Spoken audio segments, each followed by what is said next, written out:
और 5 पैराग्राफ आते हैं, तो वो 10 मार्क्स उसमें हो गए।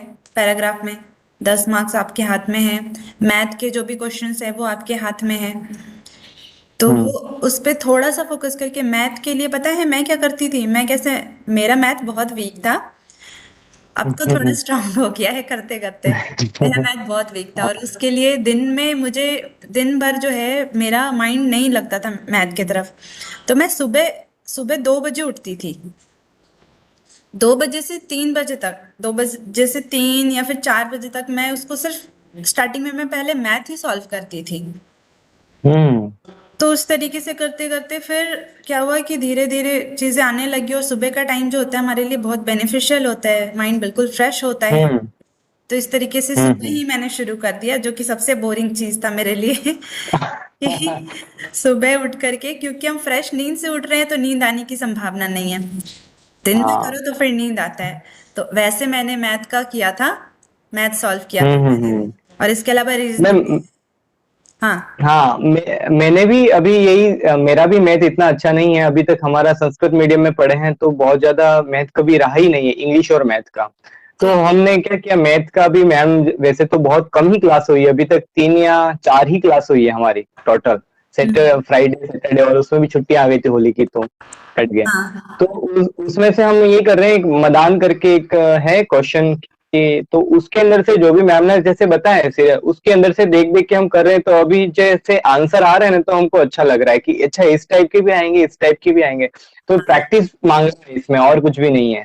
फॉर्मूलाज बस याद करने हैं, फॉर्मूला पे बेस्ड ही सारे प्रश्न आते हैं। तो हाँ, फॉर्मूला फॉर्मूला बेस मैंने पे। याद किया था। मैं क्या हम्म। करती हूँ ना, मैं जो भी चीजें मुझे याद नहीं होती ना, हम्म। उसको मैं पेपर पे नोट करके जी वो भी जी। कलरफुल, मेरा हमेशा रहे कि कलरफुल हम्म। पेन ही यूज करती हूँ मैं, ताकि माइंड में हमारे सेट हो हम्म। जाए। कलर से हमें याद होता है हम्म। कि इस कलर से मैंने ये चीज लिखी थी। तो मैं अपने रूम बिल्कुल। में, किचन में, बाथरूम में, हर जगह उसको चिपका देती थी। अभी भी है मेरे रूम में लगा हुआ। जैसे कि शांति पर्व नया आया था, हाँ। इंक्लूड हुआ था, रामायण नया इंक्लूड हुआ था, तो उसकी नवदा भक्ति मुझे याद नहीं हो रही थी। शांति पर्व जो हम्म। महाभारत का है, तो उसकी हम्म। जो पंचमहाभूतों का क्रम है, और भी बहुत सारी चीजें हैं, या उपनिषद में हम्म। किस उपनिषद में कौन सी बात कही गई है, इस तरीके से शॉर्ट नोट्स बना के मैं पूरे घर में हम्म। चिपका दी थी। पूरे पूरा घर का दीवार मेरा सिर्फ नोट से भरा है। नोट्स तो मेरे पास नहीं, हम्म। कॉपियों में तो भरा पड़ा है, हम्म। पूरे घर में भरा पड़ा है। आप अभी भी कभी आओगे तो देख सकते हो कि अभी भी है मेरे पास। तो ऐसा नहीं कि मैंने क्लियर कर लिया है, क्वालिफाई कर लिया है, तो अब मैं उस चीजों पे फोकस नहीं कर रही हूँ। अभी भी मेरे नहीं पूरा मैम, घर में जरूरी है। सब जगह भरा है। क्योंकि मेरे बच्चे भी देखते हैं तो वो भी पढ़ते हैं, वो पूछते हैं कि ये क्या है, क्या लिखा है, इसका मतलब क्या है। हम्म। तो ये उनके लिए भी अच्छा है। हम्म। तो मैं और मेरे हस्बैंड दोनों का यही है कि हम हर जगह पे, पूरे अपने घर को हमने पोस्टर बना लिया। इसके अलावा हमने 4 बोर्ड खरीदे थे। व्हाइट बोर्ड हाँ हमने चार हाँ। पांच लिए थे, और हर एक रूम में हमारा बोर्ड होता था। बोर्ड पे जो भी चीजें हम्म। याद करनी हो वो लिख देते थे, टारगेट लिख देते थे। तो इस तरीके से कर करके, क्योंकि हम हम्म। एक्स्ट्रा ऑर्डिनरी नहीं हूँ, मैं भी नहीं हूँ, मुझे भी याद अभी करनी पड़ती सबसे थी सीख सकते हैं। चीजें, मेहनत। लेकिन इस हाँ। तरीके से छोटी छोटी चीजें करके ना, हम उन चीजों को हम्म। आसान कर सकते हैं, आसानी से याद कर सकते हैं। तो ये नहीं कि एक जी घंटे मैम। की क्लास आपने करी, 1 घंटे में ही पढ़ा फिर गोल। आपको अपना पूरा दिन हम्म। का 24 घंटे में से जितने घंटे आप सोते हो, उस टाइम को निकाल हम्म। करके, बाकी जितने घंटे आप जाग रहे हो उस पूरे टाइम को आपको फ्रूटफुल रखना है। तो किस तरीके से आप हम्म। उसको मैनेज कर सकते हो, घर में आओ तो घुसते ही आपको वो चीजें दिख जाए। इसलिए हम्म। आप ऐसे चिपका सकते हो, बोर्ड लगा सकते हो। ठीक है। अब her mind mind mind divert होने से बच जाता है हमारा। हाँ, माइंड इधर उधर जाएगा ही नहीं। बोर्ड पे आप एक जगह लिख दो, अपना टारगेट लिख दो कि I have to achieve this. Hmm. अपना टाइम पीरियड लिख दो कि इतने से इतने टाइम के बीच में मुझे ये चीज कंप्लीट करनी है, करना ही हम्म। करना है। उसके बेनिफिट लिख दो आप। हम क्या करते थे कि जेआरएफ क्वालिफाई करने के हम्म। बेनिफिट्स क्या क्या हैं, बेनिफिट्स आचार्य जी ने आपको बताया हम्म। भी होगा कि इसके बेनिफिट्स हमें बताइए। बेनिफिट। इसीलिए कह रहे कि जब तक हम उसके बेनिफिट्स नहीं जानेंगे, बेनिफिट। हम उसको अचीव नहीं करना चाहेंगे मन से। तो उसके हम्म। बेनिफिट्स आप जानो, खुद से लिखो, लिख करके हर जगह चिपका दो। जो स्टिकी नोट्स आते हैं, स्टिकी हम्म। नोट्स का यूज किया, पेपर का यूज किया, तो ऐसी चीजें लिख लिख हम्म करके चिपकाओ, थोड़ा सा मेहनत करो, तो थोड़ा हमारे हम्म लिए इजी भी हो जाएगा। सुन रहे हैं हम्म। सभी लोग? जी मैम। सिर्फ एक को ये बात नहीं बोली जा रही, सभी के लिए है। तो सारे लोग जो है, अगर हम्म सच में आप चाहते हो ज्यादा से ज्यादा टाइम आप जिस जगह पे बिताते हो, अगर कोई किचन में ज्यादा टाइम बिताता है तो किचन में वो चीजें लगा दे, बेडरूम में है तो बेडरूम में लगा दे वो चीजें। ठीक है, जो भी हम लिख रहे हैं नोट्स वो दीवार पे चिपका दो।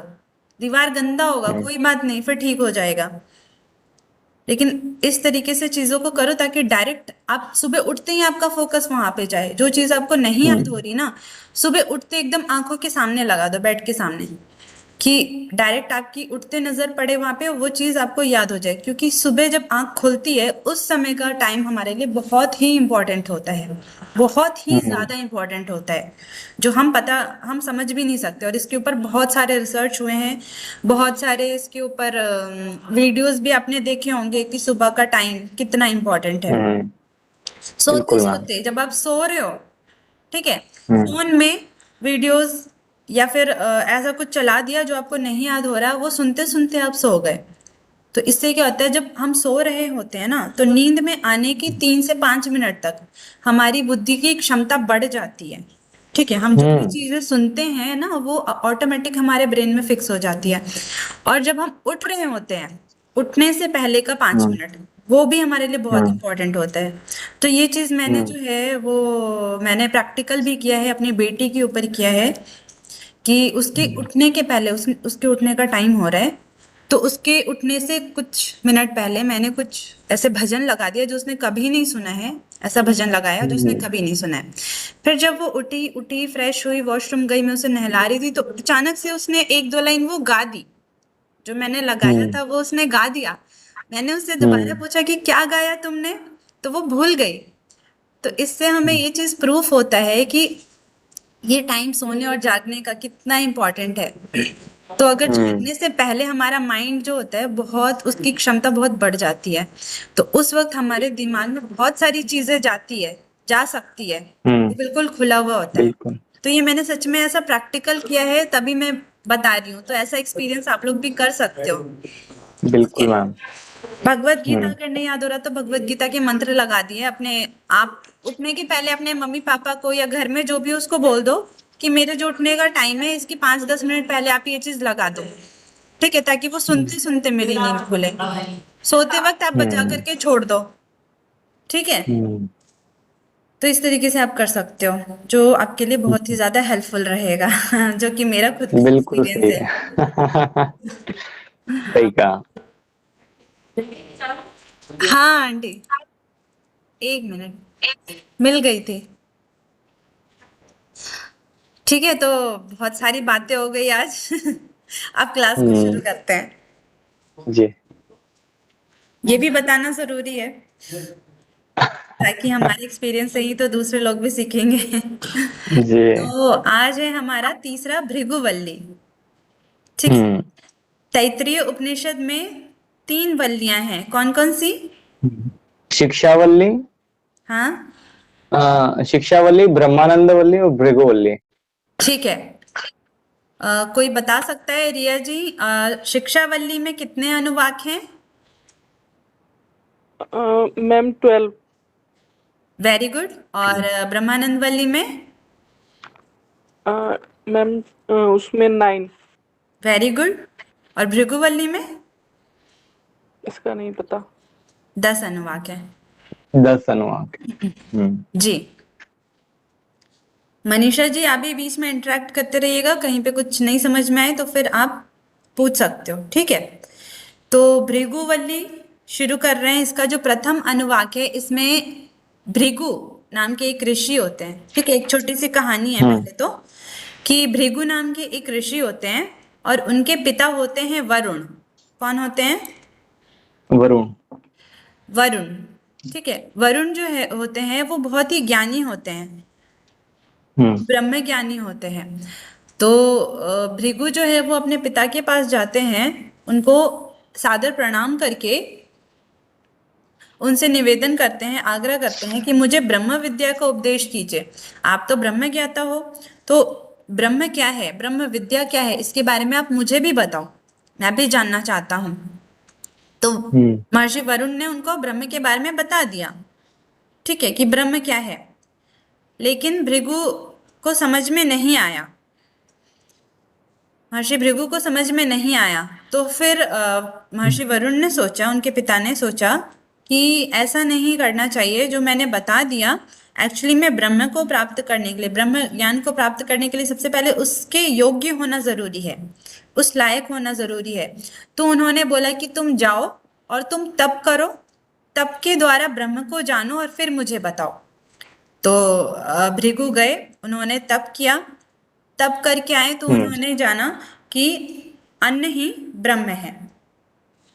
तो वो आकर के अपने पिता को हम्म बताएं कि पिताश्री मैंने जान लिया कि ब्रह्म क्या है। उन्होंने पूछा कि बताओ, तो उन्होंने बोला अन्न ही ब्रह्म है, क्योंकि अन्न से प्रजाओं की उत्पत्ति होती है, अन्न की सारी महिमा बता दी कि ऐसा ऐसा है, ठीक है।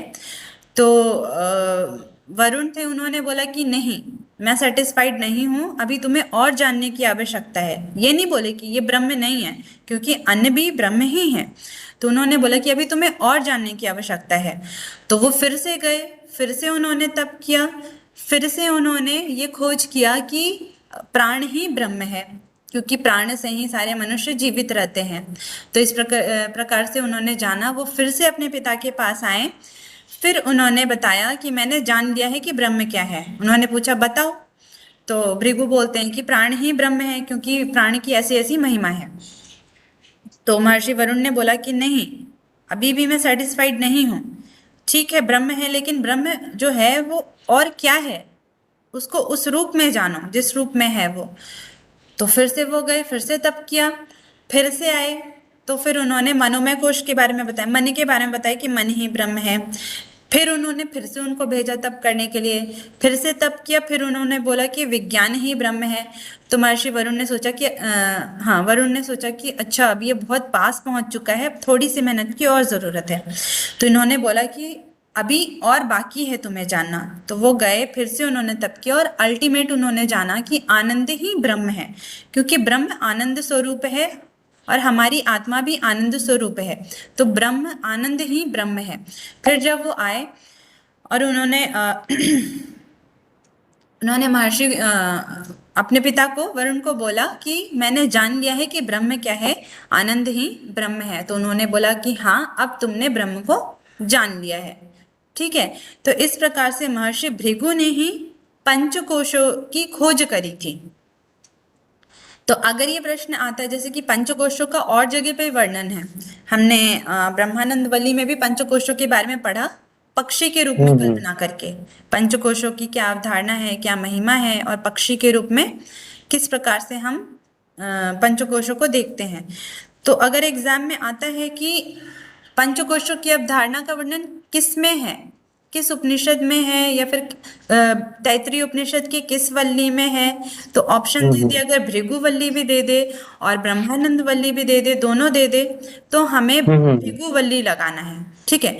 या फिर जी पंचकोश जी के बारे में अगर पूछे कि पंचकोश की अवधारणा किस उपनिषद में है, तो हमें तैत्रीय उपनिषद भृगु वल्ली हम्म ही लगाना है, ठीक है, क्योंकि हम्म महर्षि भृगु ने ही पंचकोशों को डेवलप किया था, उनके बारे में जाना था, हम्म ठीक है। तो इस तरीके से एग्जाम में आता है और अलग तरीके से भी आ सकता है। तो ये बात हमें ध्यान रखनी है कि पंचकोशों की जो अवधारणा है, पंचकोशों का जो वर्णन है, वो भृगुवल्ली में है, तैत्रीय उपनिषद के। तो प्रथम जी अनुवाद में जो है भृगु जो है वो महर्षि वरुण, एक हम्म मिनट,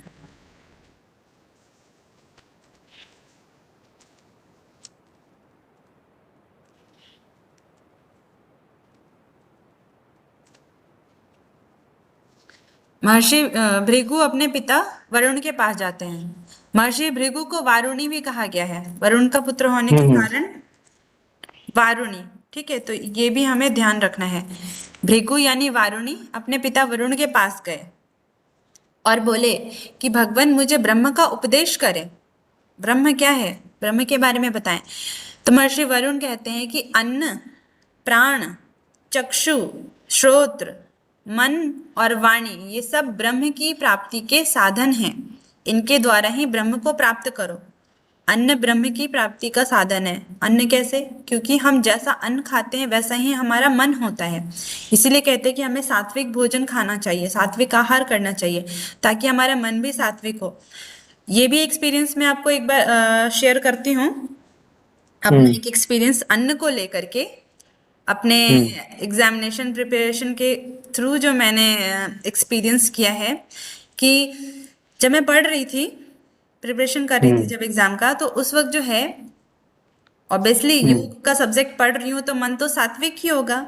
अगर योग का सब्जेक्ट नहीं भी पढ़ो तो जो भी हम पढ़ रहे होते हैं ना, जब पढ़ रहे होते हैं तो हमारा मन जो है बिल्कुल सात्विक होता है। ठीक है, सही कहा। सात्विक होता है और हमें सात्विक भोजन ही चाहिए होता है, वही खाने की इच्छा होती है, कुछ ज्यादा तेल मसाला नहीं।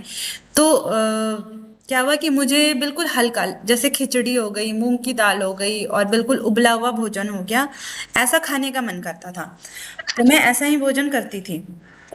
उसके बाद है सो घर में और भी चीजें बनती है, सबके लिए भी बनती है, सिर्फ मेरे लिए थोड़ी बनेगी।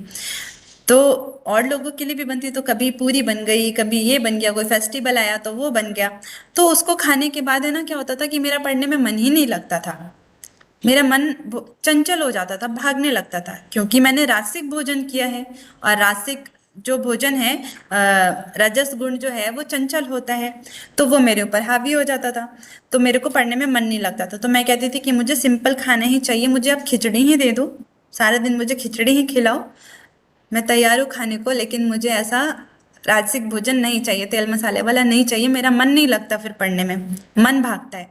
तो जब मैं फिर सात्विक भोजन करती थी तब मेरा मन शांत रहता था, पढ़ाई में फोकस होता था, ध्यान लगता था। तो ये भी चीज मैं बोलना चाहूंगी कि आप लोग जब अभी प्रिपरेशन कर रहे हो, थोड़ा सा तप करो, थोड़ी सी मेहनत करो, अपने भोजन को थोड़ा सात्विक बनाओ, ताकि आपका फोकस हो, कंसंट्रेशन हो उधर। क्योंकि उस वक्त जब हमारा मन सात्विक होता है, भोजन सात्विक हुआ, मन तो मन सात्विक होगा, तब बहुत सारी चीजें हमें हमारे दिमाग में अपने आप घुसने लगती है। नहीं तो अगर कितना भी घुसाओ ना, नहीं घुसता है। कब? जब हमारा मन चंचल होता है, जब हम राजसिक आहार लेते हैं। तो इस तरीके से हमने बहुत सारे एक्सपीरियंस किए हैं अपने लाइफ में। तो ऐसा आप लोग भी ऐसा करके देख सकते हो, आपके लिए बहुत ही ज्यादा बेनिफिशियल होगा। ठीक है, तो अन्न को बोला कि अन्न ही ब्रह्म है, क्योंकि जैसा हम अन्न खाते हैं वैसा ही हमारा मन होता है। सात्विक अन्न खाएंगे तो वो जो मन है वो ब्रह्म की ओर जाएगा। राजसिक अन्न खाएंगे, भोजन करेंगे, तो वो संसार की तरफ जाएगा।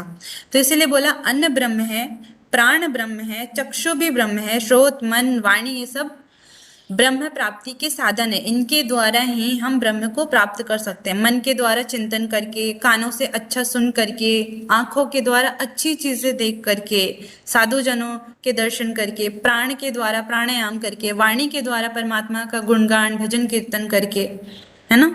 तो इस तरीके से ये सभी क्या है, ब्रह्म प्राप्ति के साधन है। तो ये पॉइंट भी हमें याद रखना है कि ब्रह्म प्राप्ति के साधन क्या है, पूछा जा सकता है। तो इन चीजों को बताना है। ब्रह्म प्राप्ति के साधन किसने बताए, किसने इनका वर्णन किया? तो महर्षि वरुण ने किया। किससे किया? तो भृगु से किया या वारुण ने? ठीक है, भृगु का नाम दूसरा, वारुण ने। तो इस तरीके से प्रश्न आ सकता है। पुनः वरुण देव ने कहा, भृगु के पिता ने कहा, समस्त प्राणी जिससे उत्पन्न होते हैं, किससे उत्पन्न होते हैं? अन्न से उत्पन्न होते हैं या फिर ब्रह्म से उत्पन्न होते हैं। जिसके आश्रय जीते हैं तथा मृत्यु के बाद जिसमें लीन हो जाते हैं, उनको तत्व से जानने की जिज्ञासा करो, वही ब्रह्म है। अब इसमें पंचकोश भी आ सकता है। ठीक है, जिससे उत्पन्न होते हैं, जिससे आश्रय पाते हैं, तथा मृत्यु के बाद जिसमें लीन हो जाते हैं, उसको जानो। इनडायरेक्टली उन्होंने बोल दिया कि तप करो, तप के द्वारा इन पंचकोशों को जानो, या फिर ब्रह्म से ही हम उत्पन्न होते हैं, ब्रह्म में ही आश्रय पाते हैं और मृत्यु के बाद ब्रह्म में ही समा जाते हैं, जो ज्ञानी पुरुष होते हैं। तो हम ब्रह्म भी मान करके चल सकते हैं कि इस तरीके से उन्होंने बताया कि यही ब्रह्म है। या फिर उन्होंने बोला कि इस तरीके से बता के बोला कि पंचकोशों को इस प्रकार से तुम खोज करो। तो इनडायरेक्टली उन्होंने उनको एक साधन बता दिया, एक रास्ता बता दिया। ठीक है, तो समस्त प्राणी जिससे उत्पन्न होते हैं, जिससे आश्रय पाते हैं और मृत्यु के बाद जिसमें लीन हो जाते हैं, उसको तत्व से जानने की जिज्ञासा करो, वही ब्रह्म है। ऐसा कह दिया महर्षि वरुण ने। इस प्रकार पिता के आदेश के अनुसार भृगु ने तप किया और जाना। तप किया और जाना, क्या जाना? तप करने के बाद उन्हें बोध हुआ, उन्हें ज्ञान हुआ। वही जो ज्ञान है वही है पंचकोश की अवधारणा। पंचकोश की अवधारणा। तो आगे जो है प्रथम अनुवाक इतना ही था, यहाँ पे खत्म हो गया। इसके बाद हमारा टेबल बना दिया है ताकि समझने में आसानी हो, एक दूसरे से रिलेट कर पाए। तो उसके बाद हमारा द्वितीय अनुवाक। द्वितीय अनुवाक में उन्होंने पहले खोज करी अन्नमय की, ठीक है, किस प्रकार से? तो वो गए, उन्होंने तप किया, उन्होंने अन्न के बारे में जाना कि अन्न ही क्या है? ब्रह्म है। अन्न खाने से वीर्य बनता है, वीर्य से रज बनता है, सॉरी, वीर्य और रज बनता है, और उन दोनों के मिलने से ही संतान की उत्पत्ति होती है। तो जैसा हम अन्न खाएंगे उसी प्रकार के हमारे वीर्य और रज बनेंगे और उसी प्रकार के संतानों की उत्पत्ति होगी। आज के ज़माने में देखा जाए तो लोग जो है बहुत ज़्यादा संस्कारी नहीं है। बच्चे जो है बचपन से ही उनके अंदर बहुत सारी चीज़ें हैं जो होनी चाहिए सो नहीं है, ठीक है, बहुत सारी चीज़ें लुप्त हो गई है। वो क्यों? क्योंकि आज देखो तो भोजन जो है कितना अशुद्ध है, कितना फर्टिलाइजेशन यूज़ किया जाता है, कितनी दवाई, कितना खाद यूज़ किया जाता है। तो अन्न की जो प्योरिटी है वो खत्म होती जा रही है। इसके अलावा लोग जो है फास्ट फूड की तरफ ज़्यादा जा रहे हैं, ठीक है, शुद्ध अन्न नहीं खाना चाहते, कोई भी सात्विक भोजन नहीं करना चाहता। करते हैं व्रत त्योहार पे करते हैं, डेली नहीं करते हैं, राजसिक और तामसिक भोजन ही करते हैं। तो संतान भी उसी प्रकार से उत्पन्न होंगे। तो इसी प्रकार से हमारा जो समाज है वो धीरे धीरे पीछे की ओर जा रहा है। तो यही उन्होंने बोला कि अन्न ही ब्रह्म है, क्योंकि हम जैसा अन्न खाएंगे उसी प्रकार की प्रजा होगी, उसी प्रकार की संतान की उत्पत्ति होगी। अन्न खाकर प्राणी जीवित रहता है, अन्न से ही जीवित है। अन्न नहीं खाएगा तो मृत्यु को प्राप्त हो जाएगा। मृत्यु होने पर अन्न में ही प्रविष्ट हो जाता है, ठीक है। प्राणी की मृत्यु हुई तो वो अन्न में ही समा गया। अन्न कहाँ से? धरती से होगा, धरती में ही समा गया, मिट्टी बन गया, है ना।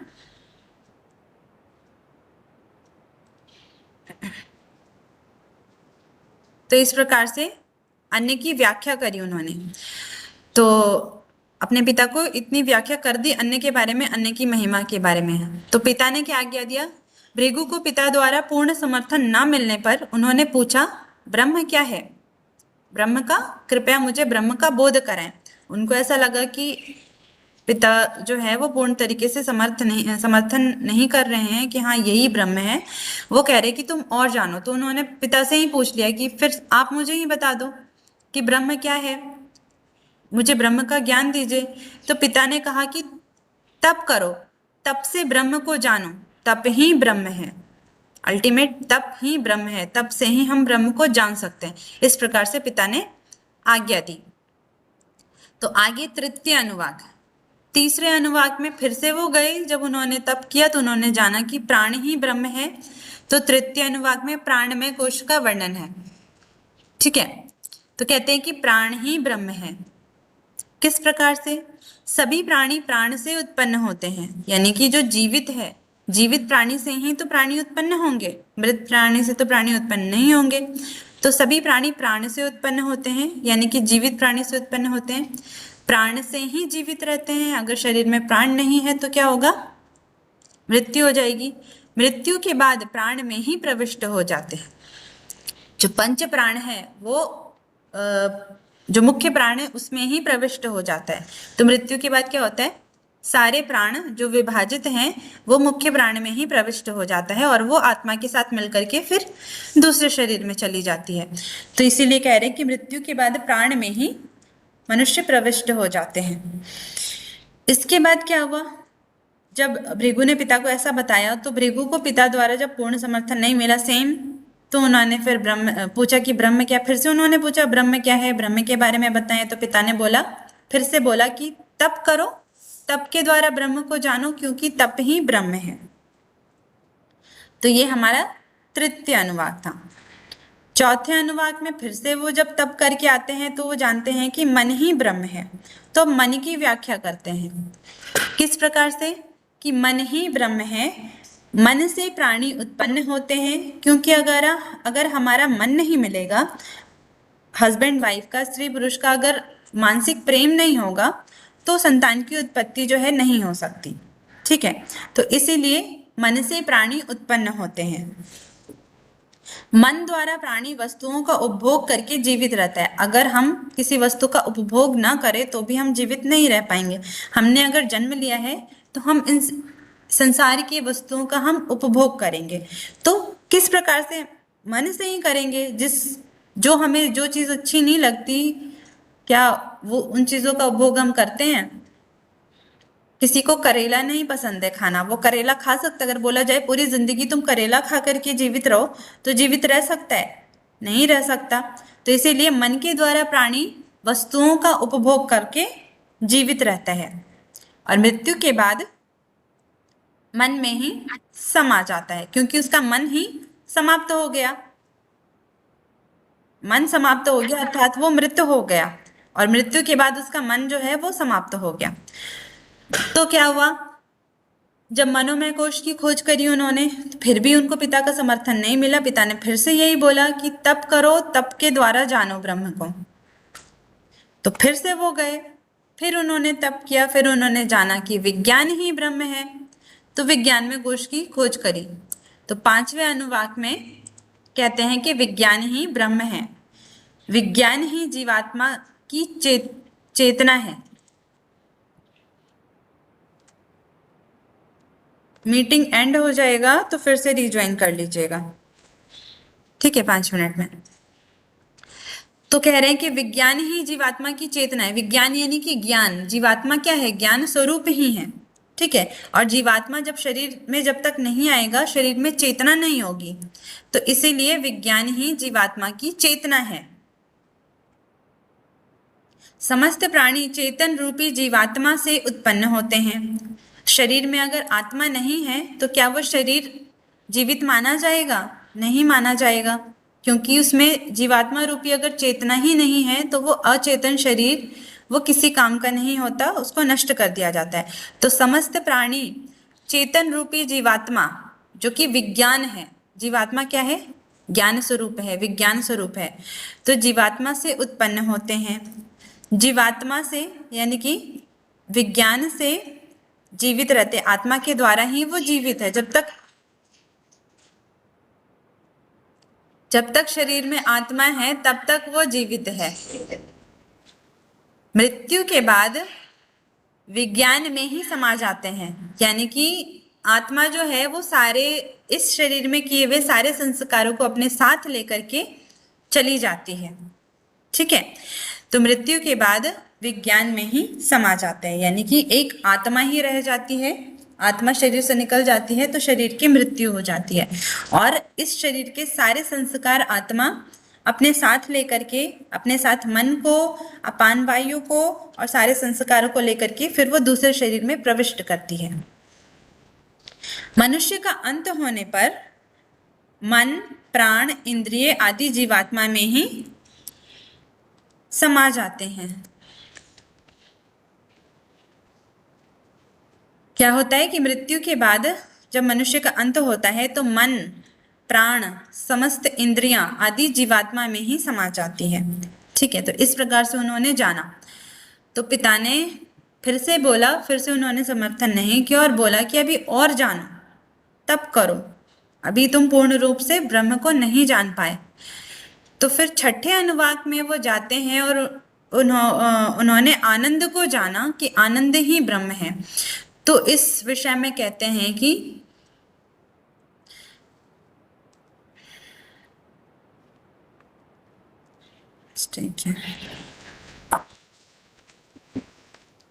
अंत में भृगु ऋषि ने जाना कि आनंद ही ब्रह्म है, आनंद ही परमात्मा है, और परमेश्वर के संकल्प से ही जीवों की उत्पत्ति हुई है। परमेश्वर ने संकल्प किया तभी जीवों की उत्पत्ति हुई। आनंद द्वारा ही प्राणी जीवित रहते हैं, क्योंकि अगर कोई मनुष्य किसी के जीवन में अगर आनंद नहीं है, सुख नहीं है, खुशी नहीं है, तो क्या वो जीवित रह पाएगा? नहीं रह पाएगा। आजकल देखो तो सुसाइड रेट जो है वो बढ़ता जा रहा है, क्योंकि लोगों के जीवन से जो खुशी है वो खुशी जो है वो समाप्त होती जा रही है, आनंद समाप्त होता जा रहा है। तो जिसके जीवन में आनंद नहीं है तो उनके मन में सबसे पहला जो विचार आता है यही आता है कि मैं मृत्यु को प्राप्त हो जाऊं, मैं इस शरीर का त्याग कर दूं, मुझे ये जीवन नहीं चाहिए, ऐसा दुख भरा जीवन नहीं चाहिए। तो कोई भी प्राणी, चाहे वो मनुष्य हो चाहे पशु पक्षी हो, कोई भी प्राणी वो दुख में नहीं जी सकता, वो आनंद के द्वारा ही जीवित रहता है। ठीक है, वस्तुओं का उपभोग भी वो उन्हीं वस्तुओं का उपभोग करता है जिसमें उनको सुख की प्राप्ति हो, आनंद की प्राप्ति हो। उन्हीं संबंधों को वो बना करके रखता है जिसमें उसे सुख की प्राप्ति हो। ठीक है, अगर कोई फ्रेंड उसका अगर कोई ऐसा दोस्त है जो दिन रात उसको दुख भरी बातें ही बोल रहा है, अपनी व्यथा ही सुना रहा है, उसके सामने रो रहा है, तो दोबारा वो अपने उस दोस्त के पास कोई जाना चाहेगा कि वो तो हर वक्त रोता ही रहता है। ठीक है, उस अपने दुख वाले वाइब्रेशन वो मुझे भी दे रहा है। तो कोई भी प्राणी दुख में नहीं रहना चाहता, सुख चाहता है, आनंद चाहता है। तो आनंद द्वारा ही प्राणी जीवित रहते हैं, दुख में कोई भी जीवित नहीं रहना चाहता। प्रलय काल में संपूर्ण ब्रह्मांड आनंद रूपी परमेश्वर में ही समा जाता है। मनुष्य तो छोड़ दो, शरीर तो छोड़ दो, ये पूरा ब्रह्मांड ही अंत में उस आनंद स्वरूप परमेश्वर में समा जाता है। ठीक है, तो जो साधक ब्रह्म के आनंद स्वरूप को जान लेता है कि ब्रह्म आनंद स्वरूप है और हम ब्रह्म से उत्पन्न हुए, तो हम भी आनंद स्वरूप ही हैं। हर कोई जो है वो आनंद की ही खोज में है, सुख की खोज में है। ठीक है, आनंद स्वरूप ब्रह्म को जान लेता है, वह प्रचुर अन्न से, पाचन शक्ति से, प्रजा पशु आदि से ब्रह्म वर्चस्व यानी कि उसका वर्चस्व चारों लोकों में, सभी लोकों में फैलता है। ब्रह्म वर्चस्व तथा महान कीर्ति से संपन्न हो, महान हो जाता है। जो इस प्रकार ब्रह्म को जान लेता है कि ब्रह्म आनंद स्वरूप है, ब्रह्म से ही सभी उत्पन्न हुए हैं, आनंद स्वरूप परमात्मा से सभी उत्पन्न हुए हैं, आनंद में ही जीवित रहते हैं और अंत में ये पूरा ब्रह्मांड आनंद स्वरूप परमात्मा में ही समा जाता है। तो इस प्रकार से जो ब्रह्म के आनंद के तत्व को जो जान लेता है, वह अन्न से भी संपन्न हो जाता है, पाचन शक्ति से भी। आजकल क्या प्रॉब्लम हो रही है सभी इंसानों के साथ, छोटे से छोटे बच्चे के अंदर भी देखें तो पाचन शक्ति कमजोर है, डाइजेस्ट नहीं कर पाते हैं, उनको पेट की प्रॉब्लम है, मोशन की प्रॉब्लम, बहुत सारी प्रॉब्लम है। तो वो पाचन शक्ति, इसीलिए जोर दिया है यहाँ पे, पाचन शक्ति से संपन्न हो जाता है।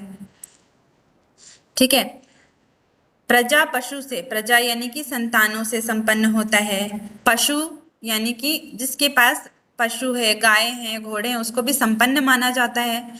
ब्रह्म वर्चस्व यानी उसका जो ब्रह्म वर्चस्व है, उसकी जो ख्याति है पूरे विश्व में फैलती है और उसकी कीर्ति बढ़ती है, सभी लोग उसका गुणगान करते हैं।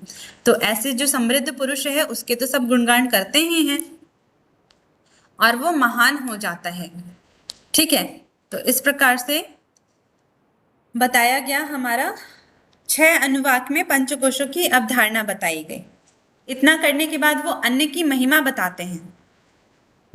अन्न की महिमा, अन्न की क्या महिमा है? तो सप्तम अनुवाक में वो महिमा, पहले अन्न की महिमा बताते हैं। कहते हैं कि अन्न की निंदा न करें, अन्न की निंदा नहीं करनी चाहिए, ऐसा हमें व्रत लेना है। कि जैसे हम भोजन को छोड़ देते हैं ना, व्यर्थ खा करके जूठा छोड़ देते हैं, फेंक देते हैं, तो ये क्या हुआ? अन्न की निंदा करना हुआ। अन्न से ही तो हमारा शरीर बना है, हमारा स्थूल शरीर बना है। हम जैसा अन्न खाते हैं उसी के अनुसार ही हमारे प्राण, हमारे मन होते हैं। अन्न क्या है? ब्रह्म है, जैसे कि महर्षि भृगु ने बताया। ठीक है, तो अन्न को बर्बाद करना क्या है? ब्रह्म का अपमान है।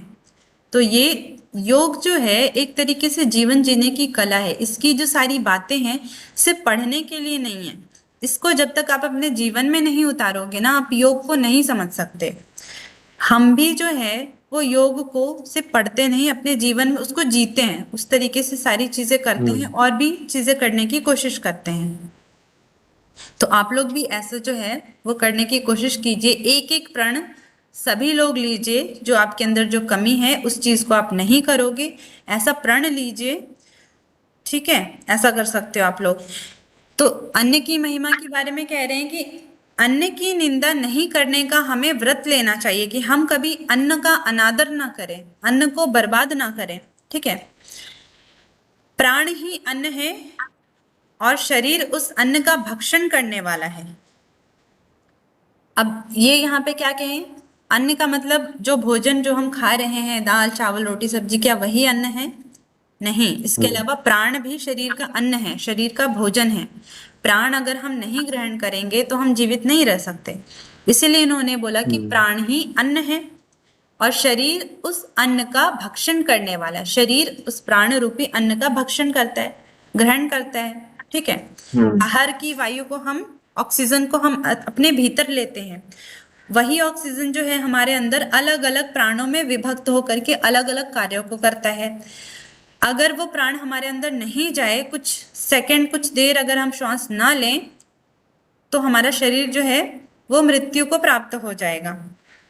ठीक है, इसीलिए कह रहे कि प्राण ही अन्न है। शरीर प्राण के आश्रय है और प्राण शरीर में अधिष्ठित है।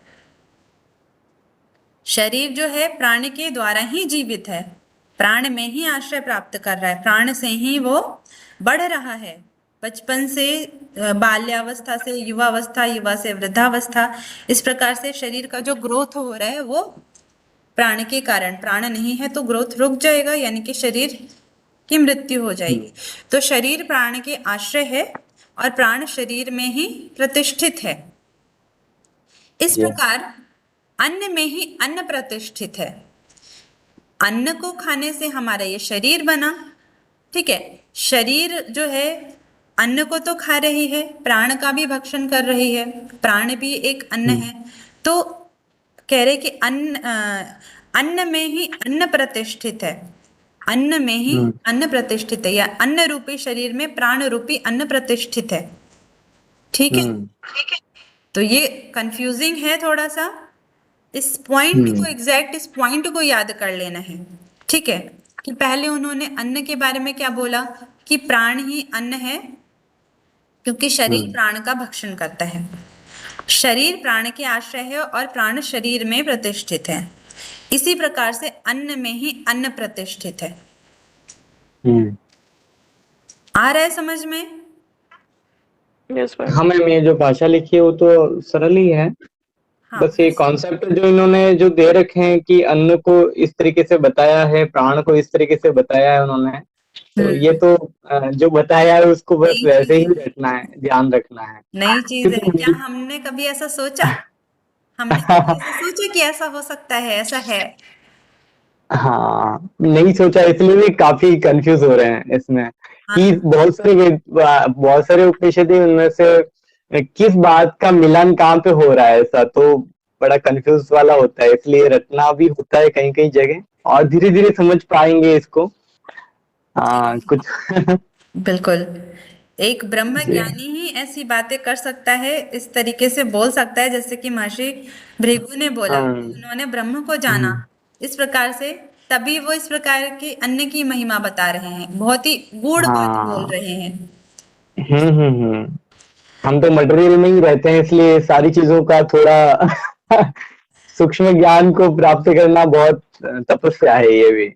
कभी कभी तो मेरा मन करता है ना सच में कि सब कुछ छोड़ दो, योग करो, योग साधना करो। क्योंकि जब महर्षि गोरक्षनाथ ने बोला कि 12 वर्ष बिल- में हम योग के द्वारा मोक्ष को प्राप्त कर सकते हैं। ठीक है, हम सभी जी। की भाषाओं को जान सकते हैं, हम ब्रह्म ज्ञानी हो सकते हैं, हम बिना किसी साधन का यूज किए हम यहाँ से वहां पहुंच सकते हैं, कहीं भी जा सकते हैं। तो योग करो ना, फिर इतना मेहनत करने की क्या हाँ। जरूरत है? उससे कितना फायदा हाँ। है। एक तो शरीर की जो बीमारियां हैं, जो आजकल जो हम्म। कॉमन हो गई है, वो तो नष्ट होंगी ही होंगी। हमें इतना ज्यादा दिमाग लगाने की जरूरत नहीं है, हम ऑटोमेटिक ही हम ज्ञानी हो जाएंगे, सब कुछ जान जाएंगे। बिल्कुल बिल्कुल। तो वही सोचती हूँ कि सब कुछ छोड़ो, सिर्फ योग करो, दिन रात योग साधना करो, सब अपने आप हो हमको जाएगा। एक ही चाबी मिलती है, उसके अंदर हम भ्रम में नहीं रहते योग करने के बाद, ये अनुभव जरूर हुआ है। हाँ, भ्रम समाप्त हो जाता है। हाँ बिल्कुल। हाँ, हम्म। फिर इसके फल के बारे में बता रहे हैं कि जो इस प्रकार से जानता है और इस प्रकार से अन्न की उपासना करता है, जो साधक ऐसा जानता है वह अन्न से, पाचन शक्ति से, प्रजा, पशु, ब्रह्म वर्चस्व तथा महान कीर्ति से संपन्न होता है। सेम बात जो ऊपर बोली, ठीक है, वही कह रहे हैं कि जो इस प्रकार जानता है और इस प्रकार जान की उपासना करता है वो इन सभी चीजों से संपन्न हो जाता है और महान हो जाता है। तो ये किसमें था? सप्तम अनुवाक में।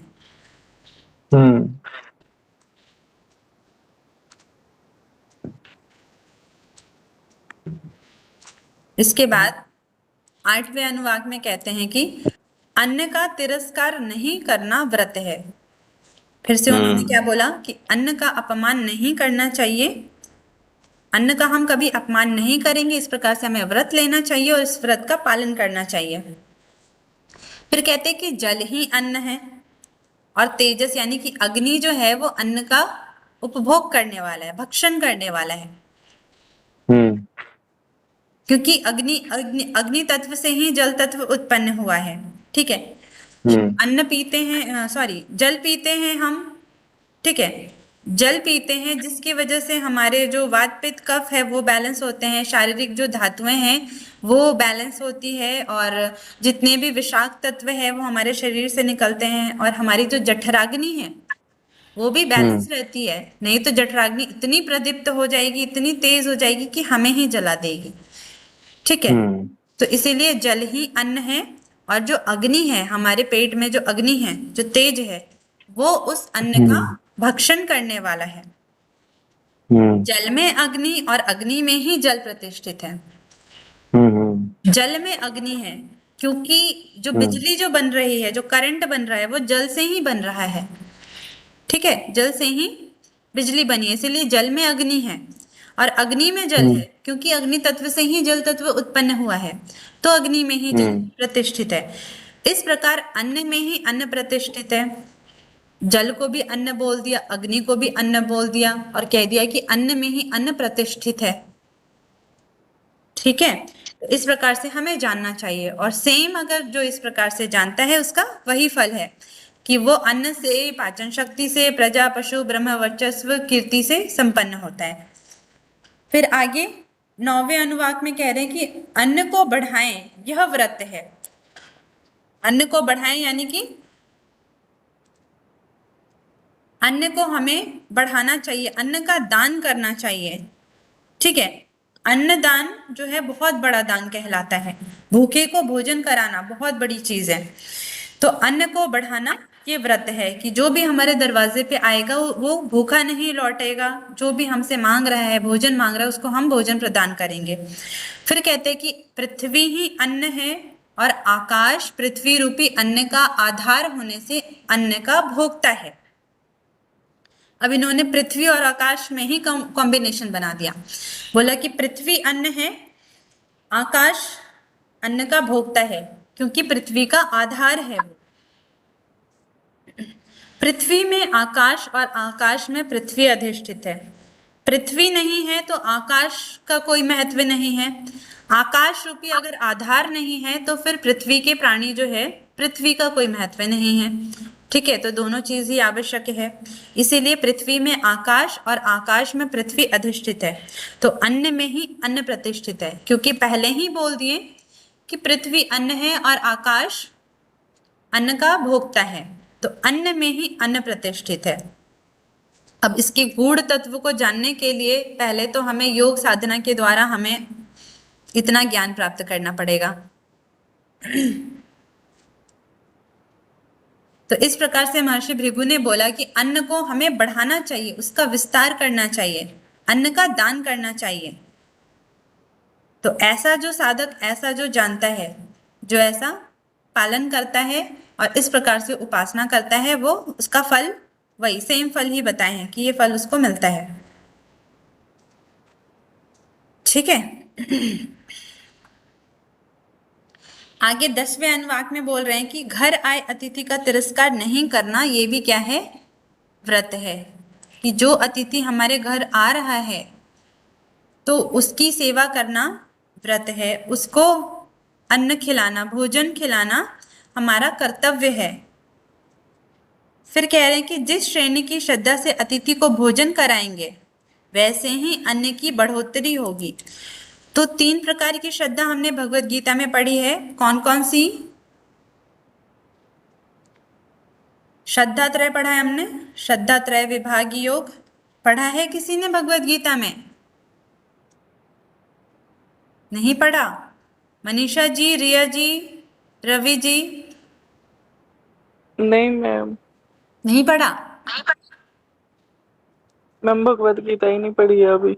अच्छा, भगवत गीता नहीं पढ़ी है, चलिए कोई बात नहीं। नहीं। तो भगवत गीता में 3 प्रकार की श्रद्धा बताई है, सात्विक श्रद्धा, राजसिक श्रद्धा और तामसिक श्रद्धा। ठीक है, 3 प्रकार की श्रद्धा है। सात्विक श्रद्धा का मतलब जो मेरा ये कर्तव्य है, दान देना मेरा कर्तव्य है, ठीक है, इस प्रकार से जो श्रद्धा रख करके जो दान देता है वो सात्विक श्रद्धा वाला होता है। राजसिक कि उसके बदले में मुझे कुछ मिले, मैं अगर कुछ दे रहा हूं तो उसके बदले में मुझे मिले, या फिर अगर मैं किसी को दे रहा हूं तो उससे मेरा नाम हो, मेरा वर्चस्व फैले कि वो तो बहुत बड़ा दानी है, तो ये राजसिक श्रद्धा है। और तामसिक श्रद्धा जो किसी का अपमान करके, तिरस्कार पूर्वक या फिर जबरदस्ती बेमन से अगर दिया जाए किसी को, तो वो तामसिक श्रद्धा है। ठीक है, तो जिस प्रकार की श्रद्धा से हम अतिथि का सत्कार करेंगे, जिस प्रकार की श्रद्धा को रख करके हम अतिथि को भोजन कराएंगे, उसी प्रकार से हमारे अन्न की बढ़ोतरी होगी। अगर हम तामसिक श्रद्धा, ओफ ये अतिथि क्यों आ गए, ये क्यों आ गए मेरे घर, अब मुझे ये इनको खिलाना पड़ेगा, सेवा करनी पड़ेगी, ठीक है, जबरदस्ती में, तो उनको दे दिया कि ठीक है मेरे पास तो यही बना है, यही खा लो। तो उसी प्रकार से अगर हमने तामसिक श्रद्धा के द्वारा अगर उनका सत्कार किया तो हमारे अन्न की बढ़ोतरी नहीं होगी या बहुत ही न्यून होगी, या फिर हो सकता है कि हमें किसी दिन हमें भोजन ना प्राप्त हो, तो ये उसका फल है। जो राजसिक श्रद्धा की हम उसको करवा रहे हैं, हमने उसको ऐसा खिलाया, तो जब हम उसके घर जाएंगे तो वो भी हमें इस प्रकार के भोजन कराएंगे, ठीक है, हम इनका इतना सत्कार कर रहे हैं तो वो भी हमें ऐसा सत्कार करेंगे। और अगर इनकेस हम उनके घर गए, वो हमारा इतना ज्यादा मतलब हमने उनको 10 तरह के पकवान खिलाए, लेकिन वो हमें इतने पकवान नहीं खिला पाए, हमें 2 पकवान खिलाए, तो हमारे मन में कुंठा होगी कि हमने तो उनका इतना सत्कार किया था, इन्होंने क्या किया हमारे साथ। तो इस प्रकार की जो श्रद्धा है ये राजसिक श्रद्धा है। तो इस प्रकार की श्रद्धा से अगर हम किसी का सत्कार करते हैं, अतिथि का सत्कार करते हैं, तो इसी प्रकार से ही अन्न की प्राप्ति हमें भी होगी, ठीक है। लेकिन अगर हम सात्विक श्रद्धा से अतिथि का सत्कार करते हैं, घर आए मेहमान को अगर हम भगवान की तरह उनकी सेवा करते हैं, देव की तरह, कि ये हमारा परम कर्तव्य है, उनकी सेवा करना हमारा परम कर्तव्य है, हमसे जो भी बना हमने उनके लिए श्रद्धापूर्वक किया, बदले में कुछ लेने की इच्छा नहीं रखी कि वो भी हमारे लिए ऐसा करे, ठीक है, अपना कर्तव्य मान करके उन्होंने किया, तो उसके घर में उसके अन्न की बढ़ोतरी होगी, ठीक है, वो अन्न से धन धान्य से संपन्न होगा। तो ये बोला है कि जिस प्रकार की श्रद्धा से अतिथि को भोजन कराएंगे, अतिथि का सत्कार करेंगे, उसी प्रकार से अन्न की बढ़ोतरी होगी। जैसे कि कहते हैं कि दान देने से धन कभी नहीं घटता बल्कि और बढ़ता है, तो दान देना चाहिए। इसी प्रकार से अन्न भी है, अन्न दान भी करना चाहिए कि जिस श्रद्धा से हम अन्न दान करेंगे, हम उसके बदले उसका फल हमें मिलता ही मिलता है, ठीक है, क्योंकि कर्मों का यही विधान है। हम कोई कर्म कर रहे हैं, अगर हम उसकी इच्छा रखते हैं तो भी हमें वैसा फल मिलेगा, या फिर नहीं भी मिल सकता। अगर हम उसकी इच्छा नहीं रख करके करते हैं, अनासक्त होकर कर्म करते, तो भी उसका फल हमें मिलेगा ही मिलेगा, लेकिन उस फल को भी हमें अनासक्त होकर के ही भोगना है, तभी वो हमारे लिए मोक्षदायक होगा। तो फल तो मिलेगा ही मिलेगा, रिटर्न तो आएगा ही आएगा कुछ ना कुछ, तो क्यों ना हम उस चीज को अच्छे वे में करें, अच्छे तरीके से करें, पूरे आदर सत्कार से, श्रद्धा से करें। फिर कह रहे कि इस रहस्य को जान करके ही अतिथि के साथ व्यवहार करना चाहिए। अगर हम चाहते हैं कि हमारा भी अन्न बढ़े, अन्न बढ़ोतरी हो, ठीक है, हमारी धन बढ़ोतरी हो, तो हमें भी उसी प्रकार से करना है, हमें भी उन्हीं चीजों का पालन करना है। अगर हम इस रहस्य को जान लेते हैं तो ऐसा कभी नहीं हो सकता कि हम उस चीज उस चीज को हम ना प्राप्त करें, कभी हमें अन्न की कमी हो या धन की कमी हो। तो ये बहुत ही इंपॉर्टेंट चीज है, जो कि आज के जमाने में ये चीज लुप्त होती जा रही है। दान का पहले के जमाने में जो दान जो एक कर्तव्य था, आज के जमाने में दान जो है शायद ही कोई करता है जो बहुत बड़ा है, जिसके पास बहुत धन है। जबकि ऐसा नहीं है, हमारे पास थोड़ा है तो भी हम उसमें से कुछ दे। अपने धन का 4 हिस्सा करना चाहिए, ठीक है, अपने लिए, अपने माता पिता के लिए, अपने बच्चों के लिए, उनकी पढ़ाई के लिए, और चौथा हिस्सा दान के लिए, ठीक है। एक हिस्सा हमें पुण्य कर्मों के लिए रखना चाहिए, एक हिस्सा हमें अपने और अपने घर परिवार के लिए रखना चाहिए, एक हिस्सा हमें दान के लिए रखना चाहिए। तो इस प्रकार से जो है ये चीजें समाप्त होती जा रही है, क्योंकि हम इस ज्ञान से रहित होते जा रहे हैं। हमें नहीं पता, हम सोचते हैं कि हम देंगे तो हमारा घट जाएगा, जबकि धर्मशास्त्र ऐसा कहते हैं, ब्रह्म ज्ञान ऐसा कहता है कि देने से वो चीज और बढ़ती है, ठीक है। तो ये था हमारा अन्न की महिमा का वर्णन 10वें अनुवाक में। और 10वें अनुवाक में ही मानुषी समाज्ञा है, उसके बारे में बताया गया है। आध्यात्मिक उपासनाएं, जिसको मानुषी समाज्ञा कहते हैं, ठीक है। आध्यात्मिक उपासनाएं हैं कुछ, उसके बारे में वर्णन करते हैं। क्या है ये उपासनाएं? तो परमात्मा वाणी में रक्षा शक्ति के रूप में प्रतिष्ठित है, ऐसा मान करके हमें परमात्मा की उपासना करनी चाहिए कि परमात्मा वाणी में रक्षा शक्ति के रूप में प्रतिष्ठित है, प्राण और अपान में प्राप्ति और रक्षा के रूप में है, हाथों में कर्म करने की शक्ति के रूप में है, पैरों में चलने की शक्ति के रूप में है परमात्मा, गुदा में मल त्याग करने की शक्ति के रूप में प्रतिष्ठित है। तो ये क्या है? आध्यात्मिक उपासनाएं या मानुषी समाज्ञा। फिर दैवी उपासनाएं कहते हैं। दैवी उपासनाएं में बोला कि परमात्मा वृष्टि होगा, ये 1 मिनट,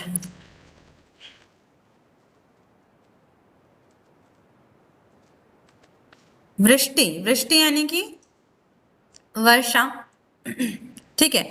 वृष्टि में तृप्ति शक्ति के रूप में है। जब वर्षा होती है तो पूरी धरती तृप्त हो जाती है, ठीक है। जिसको जिसको जल की कमी थी, पेड़ पौधे, पशु पक्षी, यहाँ तक कि हम भी तृप्त हो जाते हैं। तो परमात्मा वृष्टि में तृप्ति शक्ति के रूप में प्रतिष्ठित है। ये क्या है? दैवी उपासनाएं हैं ये। तो ये पॉइंट हमें याद रखना है कि दैवी उपासनाएं क्या है। तो परमात्मा वृष्टि में तृप्ति शक्ति के रूप में उपस्थित है, इस प्रकार से हमें उपासना करनी चाहिए परमात्मा की।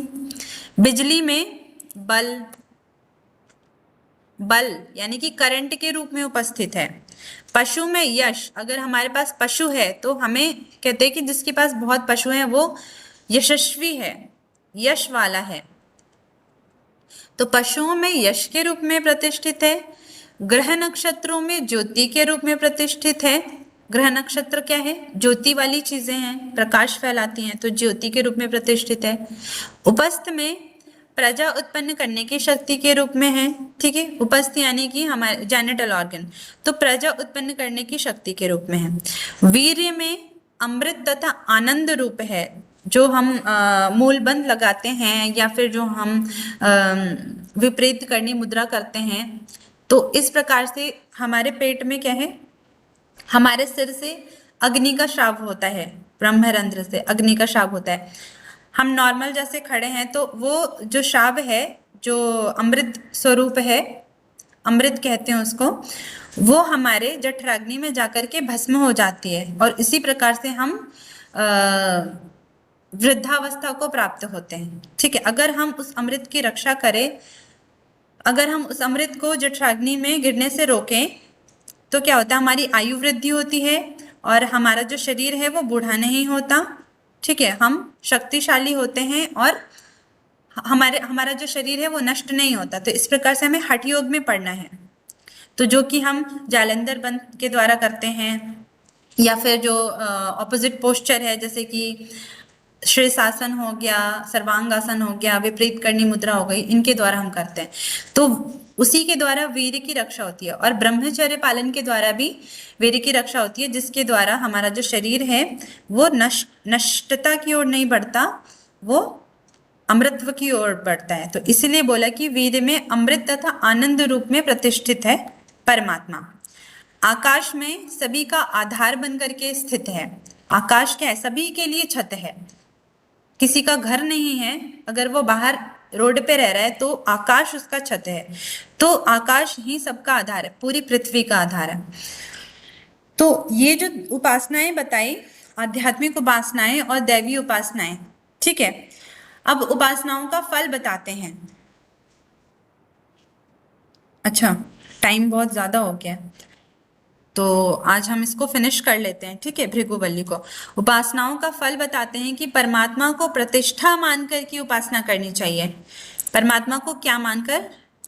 प्रतिष्ठा मानकर की उपासना करनी चाहिए। तो इस प्रकार से अगर साधक उपासना करता है तो वो भी प्रतिष्ठा वाला ही होता है। साधक की भी प्रतिष्ठा चारों लोकों में, पूरे विश्व में फैलती है। अगर परमात्मा को महान समझ करके अगर उसकी उपासना करे तो साधक भी महान बन जाता है। अगर मन समझ करके उपासना करके परमात्मा सभी प्राणियों का मन है तो वो मनन शक्ति से संपन्न होता है। उसके अंदर, उस साधक के अंदर मनन करने की शक्ति जो है बहुत तीव्र हो जाती है। किसी भी चीज को वो चिंतन मनन कर सकता है, और वैसी चीज का भी वो मनन कर सकता है जो और मनुष्य नहीं कर सकते। नम यानी कि नमन करने योग्य, प्रणाम करने योग्य अगर समझ करके हम परमात्मा की उपासना करते हैं तो समस्त काम भोग पदार्थ उसके लिए, उस साधक के लिए प्राप्त हो जाते हैं, उसके लिए विदित हो जाते हैं। उसके लिए कोई भी ऐसा भोग पदार्थ नहीं होता जो उसके लिए अप्राप्त हो। तो अगर परमात्मा को वो नमस्कार करने योग्य, प्रणाम करने योग्य समझ करके उपासना करता है तो वो समस्त कामनाओं और भोग पदार्थों से संपन्न हो जाता है। ब्रह्म समझ करके अगर उपासना करे तो साधक ब्रह्म युक्त हो जाता है। ब्रह्म से युक्त यानी कि वो ब्रह्म को प्राप्त कर लेता है।